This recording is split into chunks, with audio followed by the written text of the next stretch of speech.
Martyn, how would you sum up Edinburgh's first game in the Wheelchair Super League? Yeah, I think if you're looking at the score, it obviously looks like a very tough day at the office, and I think that probably is a fair summary. Leeds are champions, and you can probably see why. I think for us, though, we spoke about this before. It has to be about performance. It's day one for us. They're a team that have been together 2 years, played probably 14 games together in total. So for us, it's about performance, and it's just about those skills that we need to develop off the pitch as well as on the pitch. So looking at resilience and looking at our courage and bravery. So yeah, I think for us, I'm pleased with the group in terms of they didn't give in. I think we could have capitalised a bit more at certain times if we'd had a little bit more composure. But yeah, I think Leeds have come up and done the job that they needed to get done on us today. You got to try, which is obviously good not to be nilled at least. Yeah, and that was one of the success metrics that we put in place for ourselves is, can we register its first points? We've got to look for those little wins within the games. First game in Super League for a team in Scotland ever. So to be able to register the first points is very pleasing. But the reality is we've got a lot of work to do, and we know that it's going to be a 3 to 5 year plan of how do we close the gap. But as you say, in terms of composure, you did have chances where you gave away penalties and forward passes and such. It could have been even closer. Yeah, I think that comes with time and experience and development, and yeah, that's one we'll take away. It's certainly one we'll look at in the review and just say how do we be a little bit more composed? How do we manage the game a little bit better in periods of time? I think in some parts we were doing that. I think the bits where I'm obviously disappointed is where we were conceding through the middle. Leeds are fast, and I think if we're going to get done, I said, listen, we get done on the edges, and I just think on a few times we got done through the middle, and I just don't think that's acceptable, regardless of how fast the team is. I think for us, we've just got to have that little bit of pride in the middle.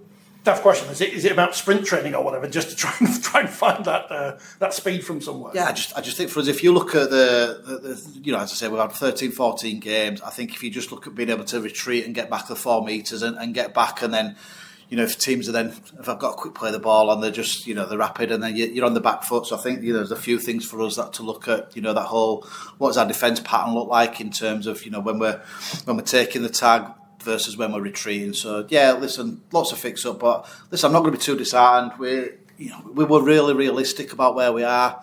We were really realistic about what it was going to mean to us in this first season, and we've just got to get ourselves acclimatised. And I don't think that's going to be the first, and I don't think it'll certainly be the last for any new team. So yeah, listen, we'll dig in, we'll get back together, and we've got a call in on Monday to start looking at going through a few things, so we'll just take it from there. Important to build those roots here in Scotland, and the reserve team playing before. The reserves win as well there. Yeah, the reserves picked up a win today, which was great, and obviously I think even just outside of the result, though, you look at how are those players developing, what needs to be able to progress at Super League level, and trying to get that consistency across the board in terms of what our game plan looks like, and what style of brand of rugby do we want to play in.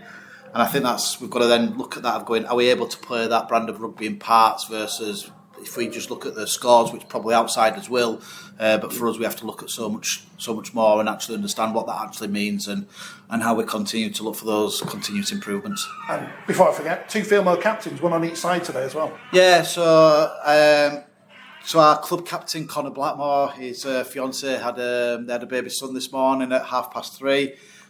So obviously he's missed round 1. We'll have a chat around planning in terms of what that means. I mean, you can't get any closer to the bone of having the actual child on the day of round 1. So listen, Olivia's our vice captain. Very much what I look for in not just in a leader but in a person.